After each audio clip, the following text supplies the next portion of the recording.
पांडव मानकर स्वर्ग यात्रा रे किए केबे एवं काहींकी पड़ीगले। महाभारत युद्ध परे पांडव माने हिमालयर श्रृंगरे यात्रा आरंभ कले। सेतेबेले जणे परे जणे तळे पड़ीगले। सर्वप्रथमे द्रुपदी पड़ीगले। भीम पचारिले जे द्रुपदी काहींकी पड़ीगले। युधिष्ठिर कहिले द्रुपदींकर 5 पति थिला किंतु से अर्जुन को बेसी प्रेम करथुले बा बेसी भल पाउथुले। तेणु एही पक्षपात जोगुरु से स्वर्ग को यात्रा करि न पारले। एठारे तळे पड़ीगले। सहदेव तळे पड़ीगले। भीमसेन पचारिले भ्राता सहदेव काहींकी पड़ीगला। युधिष्ठिर कहिले सहदेव बुद्धि एवं ज्ञान को लेई बहुत अहंकार करुथुला मने मने जे तापरि विद्वान ए संसार रे कहि नै। सेति पई तार पतन हैला। किछि बाट आगु गला परे नकुल भी पड़ीगले। भीमसेन पचारिले जे नकुल काहींकी पड़ीगला।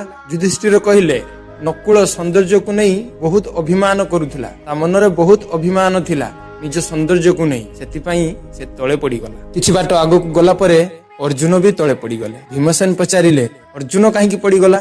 युधिष्ठिर कहिले अर्जुन निजर धनुर्विद्या को नहीं बहुत अहंकार करुथुला। से मने मने भाबुथुला गोटे दिन रे संसारर सब शत्रु को विनाश करि देई पारि। अति गर्व एवं अहंकार पई तार पतन है। शेषरे भीमसेन पड़ीगले। भीम पड़ी जाउथबा समय रे पचारिले भ्रातांकु हे भ्राता मु काहींकी तळे पड़ीगली। युधिष्ठिर कहिले तुमे होच भजन प्रिय। भजन भोकरे तुमे अन्यर भोक को केबे ध्यान दियो नाही एवं निजर शरीर शक्ति उपरे तुमर अधिक गर्व अहंकार सेति पई तुमर पतन है। शेषरे युधिष्ठिर गोटे कुकुर सहित स्वर्ग को यात्रा आरंभ करथिले।